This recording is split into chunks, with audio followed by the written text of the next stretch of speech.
Hello everyone, I'm Jack Fisher and welcome to my world. And in that world, it's exceedingly rare to come across a romantic subplot that's actually well done. All too often, it ends in a Romeo and Juliet style tragedy, or just ends with a big dramatic kiss before the final credits roll, as if the culmination of a good romance is only in how it starts. And that's not to say that these romantic subplots are bad or unsatisfying, they're just incomplete. They frame the mere act of two people coming together as the main substance of a romance. Actually being together and forming a meaningful relationship out of that romance, that's usually an afterthought.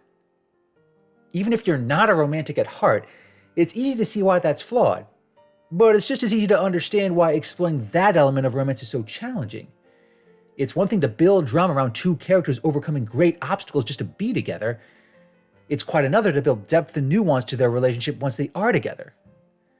But then, a show like The Dragon Prince comes along and masterfully demonstrates how putting in the effort is so worth it. Now, this show might not have been billed as a love story, but when a romantic subplot between Callum and Rayla emerged in the early seasons, it did not avoid the inherent challenges of making that romance compelling. And now, after 7 seasons and the final conclusion of the Mystery of Erebos, I feel comfortable at making a full assessment of the Callum Rayla romance. I surely have a lot to say about it, but before I get too deep into the details, I just need to highlight one critical point. In terms of an all-around love story, Callum and Rayla had the most complete love story I've seen in a long time. And on top of being so complete, it was also the most satisfying. That is a rare and beautiful combination for a romantic subplot. And having followed the Dragon Prince since the very beginning, I think it's fitting that Callum and Rayla got to share that story. Now, I've already made multiple videos on the strength of their romance going back to season 3. But after watching the 7th season, I find myself appreciating the early days of their romance even more. Because even those early seasons did not frame Callum and Rayla's feelings for one another as overly mature. And that's to be expected. On top of being on the opposite sides of a human-elf conflict, these two were teenagers when they met. Having mature feelings on anything, let alone their love lives, would be expecting too much of them. They were also in a very uncertain state overall. Rayla thought she wanted to be an assassin and to exact justice for her people after what humans did to the Dragon King. But she quickly realized that she just couldn't do it. She could not be the heartless killer that her people needed her to be.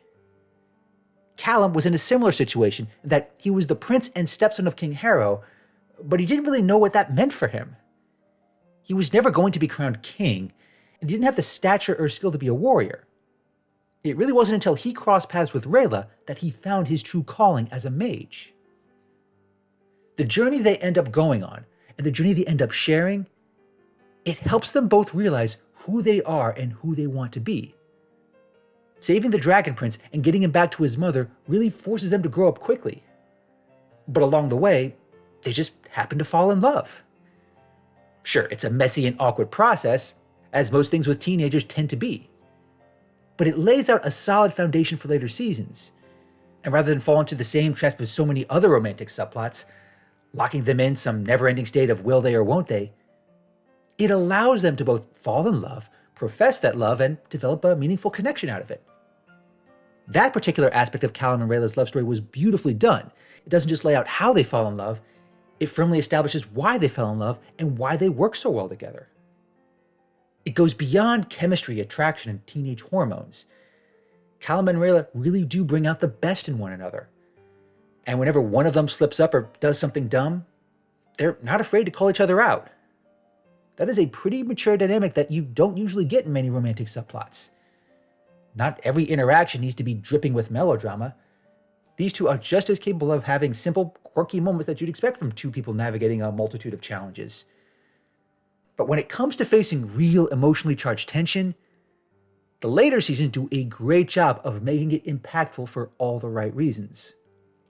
When the series jumps ahead a couple of years in time, it gave Callum and Rayla a huge challenge to their budding romance. Rayla, believing that Lord Viren was still alive, chooses to leave him and Katalis.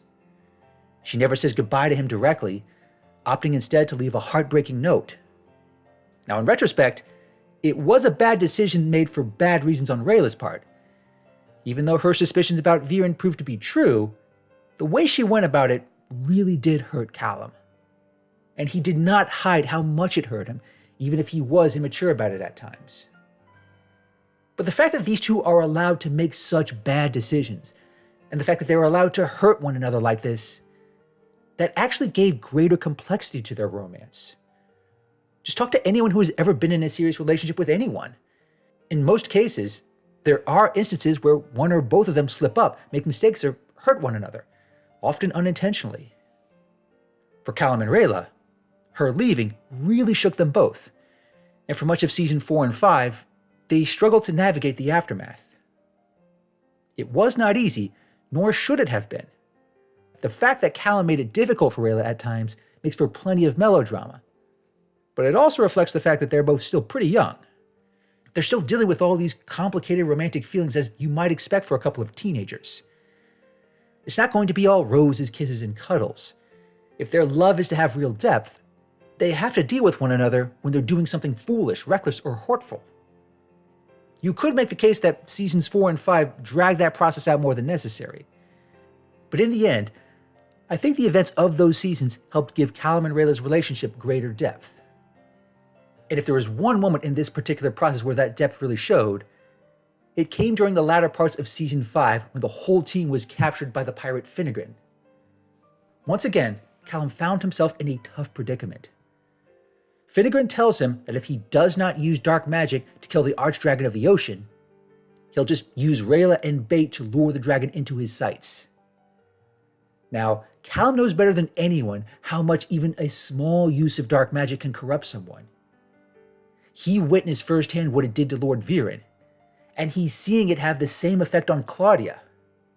He has every possible reason not to use it. Rayla herself even urges him not to. However, when he gets the chance to free himself using dark magic, he ultimately chooses to do so. This not only allows him to save Rayla and his friends, it also allows him to connect with the Ocean Arcanum, which helps him further expand his power even more. This moment was powerful on so many levels, but with respect to Callum and Rayla's romance, it reveals what he is willing to do to save her. There are still lines that he won't cross, but he is every bit as willing as her to put himself in harm's way for the sake of his loved ones. And that distinction matters, because Claudia and Lord Viren have shown that they are willing to use dark magic to solve big problems in the quickest, easiest way possible. But Callum is only ever willing to use it to give him a fighting chance. He's not looking for a shortcut. He's genuinely willing to put himself in the line of fire for Rayla and his friends, and he's willing to endure more hardship for her. It's an act of selflessness, which perfectly contrasts with how others approach dark magic throughout the show. And over the course of season 6 and 7, Rayla demonstrates that she's just as willing to return the favor. Now, I admit that during the later seasons, I was concerned that the Dragon Prince would fall into the kinds of traps I've seen in other romantic subplots. Either would set up a tragic ending a la Romeo and Juliet, or would just endlessly drag with contrived melodrama, a la Ross and Rachel in Friends. At one point, I was convinced that season 7 was setting up that exact scenario. Throughout the series, we've seen Callum tap into dark magic in moments of weakness and desperation.